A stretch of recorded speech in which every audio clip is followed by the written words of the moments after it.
আমার ওই কথা আপনাদের মনে আছে কিনা জানি না। সম্রাট শাহজাহানের সময় এক ফকির, এক ভিক্ষুক ভিক্ষা করে বেড়াতো। 70-80 বছর বয়স হয়ে গিয়েছে। এক লোক বলছে, সারা জীবন তো তোমারে ছোটবেলা থেকে ভিক্ষা করতে দেখলাম। সে বলল, মানুষের দেয় তো 2 পয়সা 1 পয়সা, ভিক্ষা ছাড়া করবোটা কি? লোকটি বলল, তোমার একটা পরামর্শ দেই, একদিন সম্রাটের কাছে গিয়ে যে দেখো, একবারে যা দেবে খাইয়া কুলাইতে পারবে না। সম্রাট শাহজাহান কোথায় আছে এখন? দেখো গিয়া মসজিদে আছে। লোকটি মসজিদের বাইরে গিয়ে দেখে সম্রাট একা হাত তুলে বসে আছে, চোখ থেকে পানি পড়তেছে দর দর করে, দাড়ি ভিজে জামায় পড়তেছে।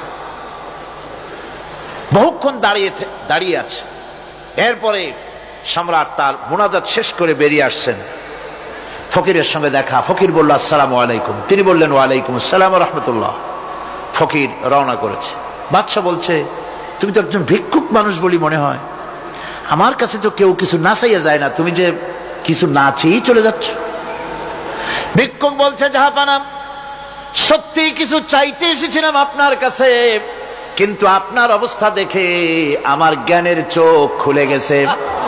আমি দেখতে পেলাম আমি যে সম্রাটের কাছে ভিক্ষা চাইতে আসলাম, আমি তো শুধু তাকায় আছি, আমি তো কান্দি না, বরং আমি যার কাছে চাইতে এসেছি তিনি আমার চাইতে আরো নগণ্য ভিক্ষুকের মতো হয়ে কার কাছে যেন হাত পেতে চোখের পানি ফেলে কান্দে। মনে মনে ভাবলাম, সম্রাট কান্দে যে সম্রাটের কাছে, ওই আল্লাহ ছাড়া জীবনে কারো কাছে কিছু চাইব না।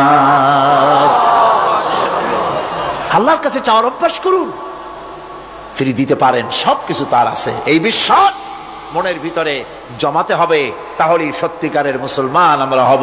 আল্লাহ পাক সত্যিকারের গোলাম আমাদেরকে বানাবেন। আমরা বলি আমিন।